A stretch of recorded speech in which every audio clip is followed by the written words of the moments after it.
outside. I'm so glad to see you guys. I know because of the cold weather, everybody just wanted to, I was contemplating, I can just go live from my bed and just preach from there, and that will be good to go. That way everybody else can be nice and comfortable. But if you didn't know this, this is the last Sunday in October. Last Sunday in October. Let that sink in real fast, because that means next week we're in November. And if you don't know what happens during the month of November, it's Thanksgiving. And then what happens right after Thanksgiving? Christmas. The holidays are upon us. Is anybody else freaking out about this? Does anybody else feel like, overwhelmed by all this? Time is going by so fast. And it just keeps ticking and ticking away. Oh, just like that song. Time keeps on ticking, ticking, ticking into the future. Right? And if you're feeling overwhelmed by all this, just sinking in now, if you didn't know that, I just want to let you know this. Next week, we are starting a brand new series called Overwhelmed. And I want you guys to be excited about this, because this whole series, Overwhelmed, I think is going to be perfect for us, because it's going to deal with how many of us feel overwhelmed because of the stress of the holidays. And because of the holidays, a lot of people are going to be depressed. There's going to be a lot of fear and a lot of grief and other kind of emotions just taking over during the holiday season. So we get overwhelmed by what's happening. So I think it's coming at a perfect time for us here at Area 316. So please invite your family, invite your friends. It starts out with a bumper with a song that's going to be stuck in your head all day long. This series, Overwhelmed, you just don't want to miss it. But that starts next week. So let's close out Jesus Is this week, shall we? So we're in our final week of Jesus Is series, and just to give you a fast review of what we covered over the last 3 weeks here, and this is the Jesus review, so hopefully you were paying attention. So these are the Jesus statements. Here he goes. Jesus is better. Then we went to figure out that Jesus is not mad at us, and Jesus is not mad at you. And then once we accept Jesus into our hearts, we want to go tell everybody, right? So Jesus becomes contagious. So Jesus is contagious. So that's what we reviewed over the last 3 weeks. If you missed any of the message series, just go to our YouTube channel, Area 316, click on there and review any of the messages that you missed out, or you can go over any of the series that we did on our Area 316 channel. So as I sat and I got ready to write and I prayed over what we needed to talk about, I thought to myself, okay, we know Jesus is better. We know this. In our lives, we need Jesus to make it better. And we realize that he's not mad at us anymore, that he's not mad at us, period, because we thought he was mad at us at this whole time. And once we accept Jesus into our hearts, once we give our lives over to Jesus, we want to tell everybody about what Jesus is doing in our own lives, so he truly becomes contagious. So what now? What do we cover? Jesus is what? But here's what I want you to know. If you're here and you're trying to figure out this whole Jesus God thing, do I want to believe? Do I want to have faith? Should I have faith? Or if you're here and you're starting your relationship with Jesus and you're digging in, or if you're already here and you're deep in your faith and you're dug in deep, I hope that today's Jesus is statement resonates with you. That either it renews a fire in your heart, or it helps you start a relationship with Jesus. And the statement I want us to look at today is this: Jesus is calling. Jesus is calling. The book of Revelation 3:20 says this: behold, and here's Jesus saying, I stand at the door and knock. If anyone hears my voice and opens the door, I will come in to him, and I would eat with him, and he with me. He says, behold, I stand here at the door, and I'm knocking. And remember last week we talked about Jesus being very intentional. He goes to where you're at that place where you are at and you're struggling, or you may be going through storms, or you may be having a great time and your life is just awesome. He's at the door, he's knocking. But here's the thing. It's up to you to answer the door. Because a lot of people are in what we call a comfort zone. We're content. Life is good, right? And when he comes to knock, the thing is, are you going to answer it? So if you have your Bibles, will you please open them up to the book of Matthew? And we're going to go to chapter 14. We're going to start in verse 24. We're going to go to verse 32. If you don't have a Bible, no worries. We're going to throw the scriptures up on the screen for you. You should have an outline also, and it's going to go through that. And so just to let you know, we're pretty much going to stay in this verse because I truly want us to go into this account. Now, this account is about Jesus and Peter walking on water. We all know this story, right? And we all have heard it. But like I said, I want to really go into this account. I want to dive deeper into what this all means to us by Jesus is calling. And if you're new here today, I just want to let you know, I like to break down everything Big Bird Cookie Monster style so I can understand it. So hopefully in turn, it helps you go deeper in your relationship with God. So here we find Jesus and his disciples. They just finished feeding 5,000 people. And Jesus turns to his disciples and says, hey, you guys get in the boat and go across, and I'll meet you guys later. I'm just going to disperse this crowd. You guys go ahead of me.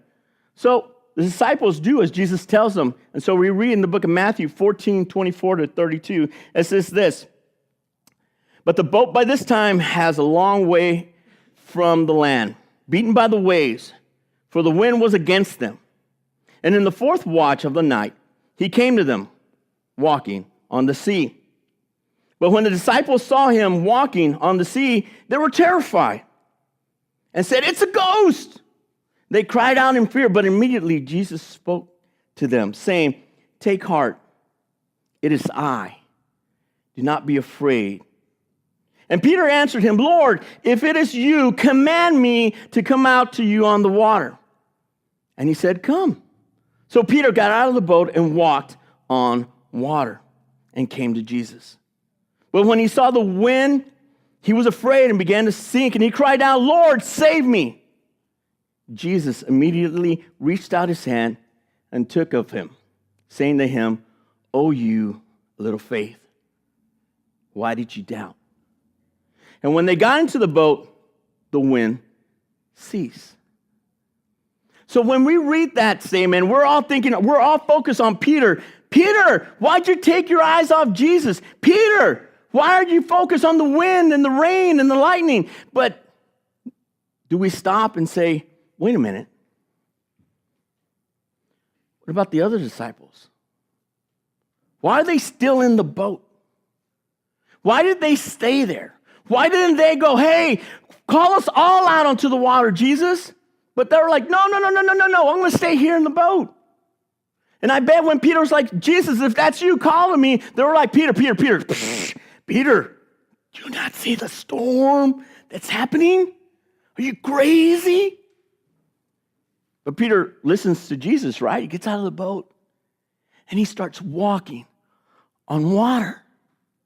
And then I have to think, as I was reading that, someone probably said to Peter, hey, Peter, don't look down. And when somebody says that, what do? We look down. And then Peter saw the wind and the rain, and he saw the storm. And here's the thing, and it brings us to our first point for you today, and it's this. You may sometimes sink in your walk with Jesus. You may sometimes sink in your walk with Jesus. Peter's a great example of this, isn't he? I mean, Peter sank not just once, not just twice, but a couple of more times in his walk with Jesus. That's why Peter is one of my favorite disciples. Do you know why? It's because he's human. He's human. But the thing is, Peter didn't stay in the boat. Peter got out of the boat, out of the safety of the boat, and he walked on water. Listen, I have to ask you this question. It's this. When was the last time you obeyed God and did something that scared you? Think about that. When was the last time you obeyed God and did something that scared you? Because here's the thing. When Jesus calls, it's a scary moment. It really is. If anybody tells you when Jesus called me, it was like rainbows, skitters, I saw unicorns flying, and it's no. It's a scary thing because when he came to me, I was at the lowest point in my life. I had to give up who I was. I had to surrender and become something I knew nothing about. So when Jesus comes and knocks, we're most like, hey, let me look through the peephole and see who that is. Right? You see, here's the thing. We become comfortable, don't we, in our lives? Even when we go through storms, we're comfortable in where we're at in our lives. So comfortable equals contentment. I'm happy. I'm good. I don't need to go any further. This is my safe zone. I'm in my safety bubble. You see, I'm in this safe place. So when you're comfortable, it leads to contentment. And you're safe. And so you're holding on to worldly things. You're holding on to things that are going to help you sink instead of helping you walk on water. And that's when Jesus comes and he's knocking on the door. And yet we're afraid to answer it. But the thing is, Jesus comes to take us out of that comfort zone, to take us out of the safety of the world. And he challenges us. In fact, Luke 9:23 says this, and he said to all, this is Jesus, if anyone would come after me, let him deny himself and take up his cross daily and follow me. If anyone. That's an open invitation to everyone. Would come after me, let him deny himself and take up his cross daily. So you have to lose yourself. You have to give yourself over and no longer be in control. You have to pick up your cross and follow daily. Nowhere in this verse, nowhere in there does it say, hey, it's going to be really easy. Just follow me. It's going to be easy. Nowhere in that verse does it say, I'm going to make it so comfortable for you. Don't even worry about it. Nowhere in that verse did it say it's going to be safe. And listen, this is a great reminder, something for us to learn from at the same time, and it's this. God did not send Jesus so you can be comfortable and safe, but to be bold and to live. I know that's shocking. God didn't send Jesus so you can be comfortable and safe, but to be bold and to live. Peter was bold. He got out of the boat while everyone stayed in the safety of the boat. He focused on Jesus. Nothing was taking his eyes off Jesus. He was actually walking through a storm to Jesus. But like I said before in the beginning, someone must have yelled, "Don't look down." And he looked down. And at the same time, that's the world telling you the same thing. Don't look down. Don't look down, because the world knows we're going to look down. Matthew 14:30 says this, but when he saw the wind, he was afraid and began to sink. He cried out, "Lord, save me." Even though Peter sank, Jesus was right there with him. It leads us to the second point, and the last point for you today, and it's this. To sink is not the goal of a relationship with God. To sink is not the goal of a relationship with God. Matthew 14:31 says this, Jesus immediately reached out his hand and took a hold of him, saying to him, "O you, a little faith, why did you doubt?" Peter's not perfect. He took his eyes off Jesus during the storm. But we do that also, don't we? In the storms of our lives. When the rain is coming down and the lightning is snapping and the thunder is loud and the waves are crashing around us. We get scared, we get frightened, so we take our eyes off Jesus. And so we begin to sink, don't we?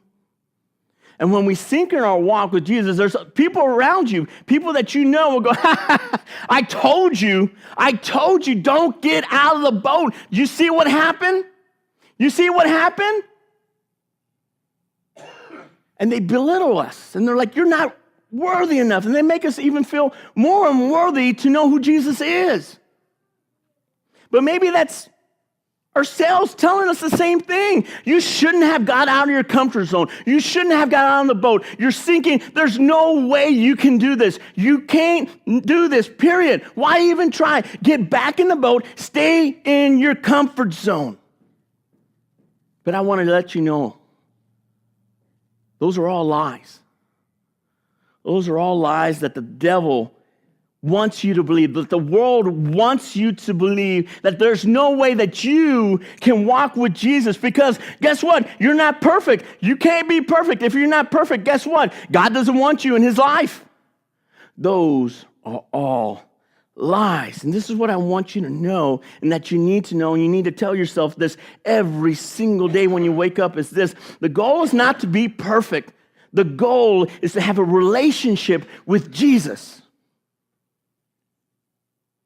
That should help take the pressure off. The goal is not to be perfect, but the goal is to have a relationship with Jesus. Peter wasn't perfect. He had his flaws.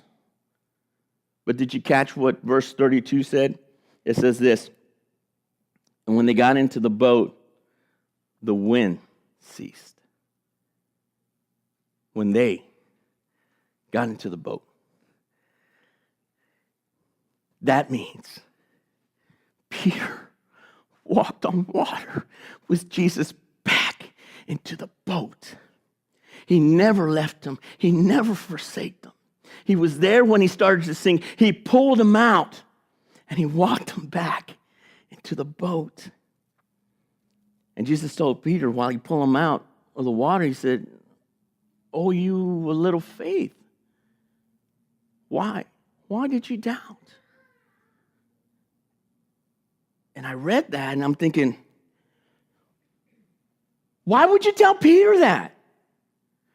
Why not wait until both of you got in the boat, and then Jesus, you look at your disciples and say, "All you of no faith, why didn't you guys get out of the boat? Why did you doubt?" But I love it because when I think about Jesus telling Peter this, what I see is Jesus smiling and pulling him out of the water and just saying, "Oh, you little faith. Why did you doubt? Do you know who I am? You know how much I love you. All you have to do is focus. But I'm proud of you because you got out of the safety of the boat and you walked to me. You took a faith step. When you said, 'Come,' you got out of the boat. You didn't wait. You didn't ask for opinions. You didn't wait and go seek somebody out. No, you got out of the boat and you walked to me." He used his faith. He stepped that first step, which is always the hardest to do, to get out of the boat,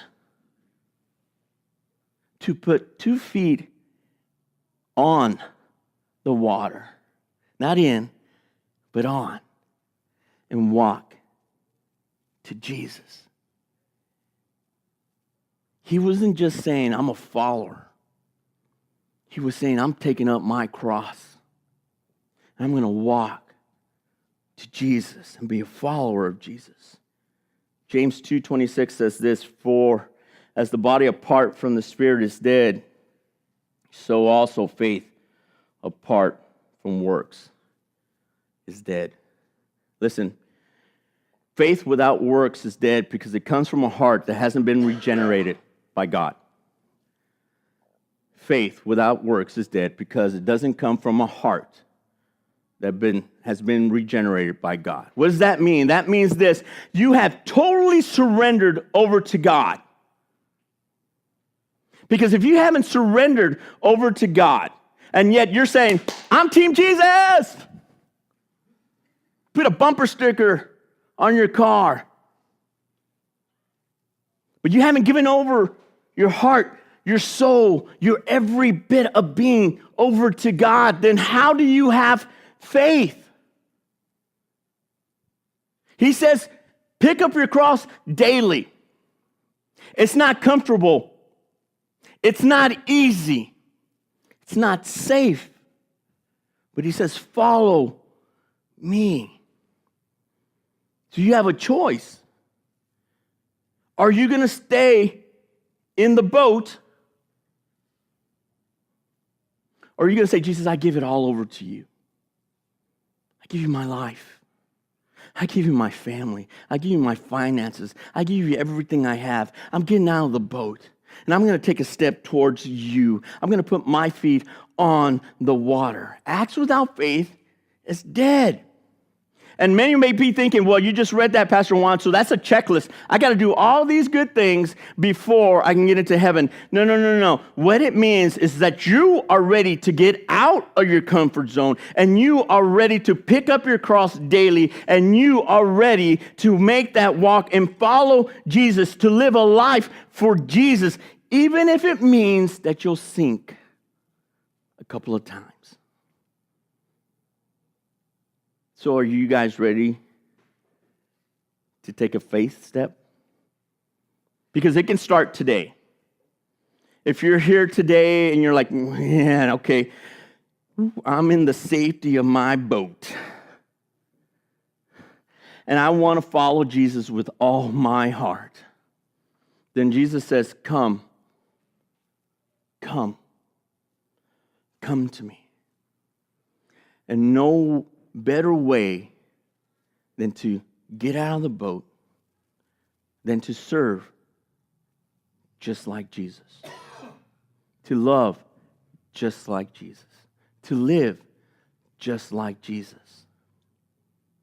Jesus is calling. He's at the door knocking. Are you ready to answer the call? Are you ready to say, is that you, Jesus? I'm terrified, but if that's you, call to me and I'll walk to you.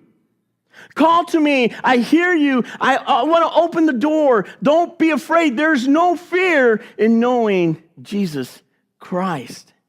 And this is what I want you to know. And if you get anything out of this, I want this to be an encouragement to you. And it's the bottom line. And it's this. When you answer the call from Jesus, take that faith step into deeper waters. Don't be afraid to walk into deeper waters. It's like this. This is the analogy I always think of when I think about something like this. It's like this. You decide to go to Galveston. I know we don't have the greatest beach in Galveston, but let's just say, hey, you're going to Galveston. You booked a hotel room. You're all excited. You show up. You check in. You're like, that's an awesome pool. So you stay the whole weekend at the pool. When Jesus is saying, if you just cross the street, follow me, I'm going to show you this vast ocean that I have for you. So the question becomes, are you going to play it safe? Are you going to be comfortable? Are you going to take the easy way? Or are you going to call out to Jesus? Surrender everything over to Jesus and answer the knock at the door. Because Jesus is calling. Let's pray.